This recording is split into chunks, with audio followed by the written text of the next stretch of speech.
और फ्रेंड्स, मैं डॉक्टर द्वारका। दोस्तों, 4 ऐसी आदतें जो एक प्रेग्नेंट महिला के लिए बहुत ज़रूरी है ध्यान रखना, ताकि वो अपने आप को स्किज़ोफ्रेनिया से ग्रस्त होने से बचा पाए।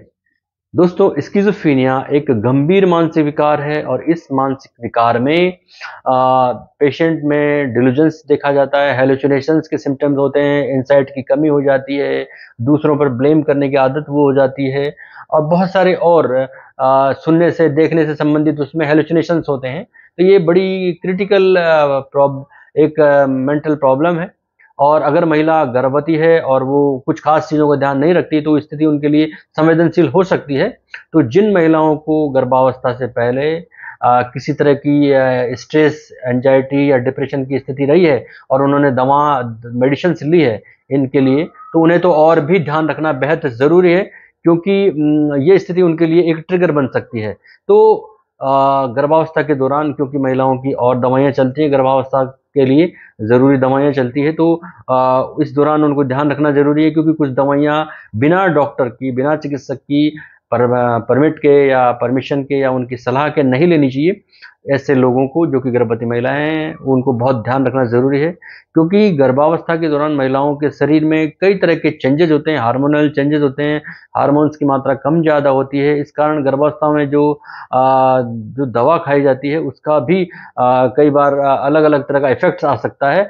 इसलिए बिना चिकित्सक की सलाह के कोई भी दवा नहीं लेनी चाहिए। तो 4 ऐसी आदतें क्या हैं? नंबर 1, बिना सलाह के दवा नहीं लेनी चाहिए। दोस्तों, ये आदत बड़ी घातक है, लोगों में बढ़ रही है, लेकिन ये घातक है, क्योंकि प्रेग्नेंट महिला में स्किज़ोफ्रेनिया होने का एक बड़ा कारण बन जाता है, ट्रिगर के रूप में देखा जाता है और ख़ास करके उनमें जिनमें एंग्ज़ायटी, डिप्रेशन की स्थिति रही है।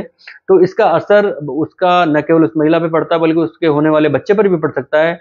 ये दवा जो जनरली पहले ली हुई है या गर्भावस्था में भी ली जाती है, यदि बिना चिकित्सक की सलाह के, बिना किसी तरह के उनकी डायरेक्शन में अगर एक महिला ले लेती है, तो कुछ दवा ऐसी होती है जिनका असर एक माँ की स्तन ग्रंथियों पर पड़ता है, उन्हें संक्रमित वो कर सकती हैं और इस वजह से बच्चे को जो दूध जो मिलता है बाद में, वो बच्चे पे असर कर सकता है और बच्चा बीमार हो सकता है। बच्चे में कई तरह की जो है प्रॉब्लम उनमें शारीरिक और मानसिक देखे जा सकते हैं। इसलिए बेहद ज़रूरी है कि गर्भधारण से पहले, गर्भधारण के दौरान और गर्भधारण के पश्चात भी कुछ समय तक, जब तक चिकित्सकीय देखरेख की ज़रूरत है, चिकित्सकीय परामर्श की ज़रूरत है, एक महिला को जो कि प्रेग्नेंट है, बिना डॉक्टर की सलाह के कोई भी दवा नहीं लेनी चाहिए, कितनी भी मात्रा में नहीं लेनी चाहिए, ना किसी की सलाह से लेनी चाहिए, ना किसी गूगल वगैरह की एडवाइस से या देखने से ले लेनी चाहिए, बल्कि जब तक वो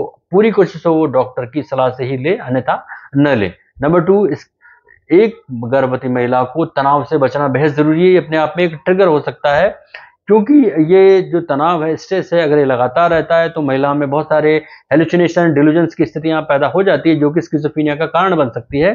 तो ये बड़ी स्थिति संवेदनशील होती है। तनाव की स्थिति एक गर्भवती महिला के लिए बड़ी संवेदनशील स्थिति होती है। तनाव के कारण कारण अलग-अलग हो सकते हैं, बहुत अलग-अलग हो सकते हैं, शारीरिक, मानसिक, आर्थिक, कई तरह के हो सकते हैं। लेकिन स्किज़ोफ्रेनिया के लिए तनाव अपने आप में एक ट्रिगर बन जाता है। तो इस स्किज़ोफ्रेनिया में पेशेंट में तनाव की स्थितियाँ ना तनाव की स्थितियों से बचे। ये ज़रूरी है कि गर्भवती महिला के परिवार के जितने भी सदस्य हैं, ख़ास करके उनके हस्बैंड और जो उनके बिल्कुल जो वेल विशर है, वो लोग उनके संपर्क में रहें, उसका ध्यान रखें और ख़ास मित्रों से बात करने की उनको सुविधा हो, ताकि इस दौरान वो किसी तरह की एंग्ज़ायटी, स्ट्रेस या किसी भी तरह के मानसिक तनाव में ना आए, अपने आप को बचा पाए। नंबर 3 जो हैबिट है, वो ये है कि इस तरह की स्थिति में, यानी कि गर्भावस्था की स्थिति में एक महिला को धूम्रपान से अपने आप को बचाना चाहिए। भले ही वो पहले क्यों ना वो धूम्रपान या स्मोकिंग उनमें आदत रही हो, तो क्योंकि ये अपने आप में एक स्किज़ोफ्रेनिया का बड़ा ट्रिगर है। सामान्य महिला के लिए भी गर्भावस्था में जो है धूम्रपान लेना मना है और बिल्कुल नहीं लेना चाहिए, अवॉइड करना चाहिए। लेकिन वो महिलाएँ जो स्पेशली जिनको कोई डिप्रेशन रहा हो या स्ट्रेस रहा हो या कोई और मानसिक विकार रहा हो और उन्होंने दवा ली हो, उन महिलाओं को तो खासकर ध्यान रखना चाहिए, नहीं तो ये उनके लिए बड़ी क्रिटिकल स्थिति हो सकती है, क्योंकि धूम्रपान के वजह से स्किज़ोफ्रेनिया होने के चांसेस बढ़ जाते हैं, जिसका असर न केवल महिला पर बल्कि बच्चे पर भी पड़ सकता है। बच्चे का वज़न कम हो सकता है, बच्चे की सुनने की क्षमता प्रभावित हो सकती है और बच्चे में और बहुत सारे मानसिक विकार हो सकते हैं।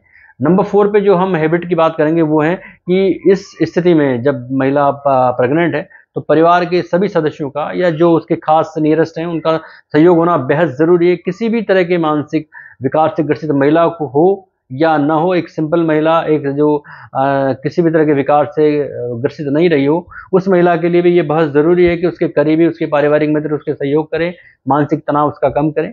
जबकि एक जो तनाव में रहने की जिनकी आदत होती है या कुछ भी मानसिक विकार जिनको रहा हो, उनके लिए तो और भी बहुत संवेदनशील स्थिति होती है।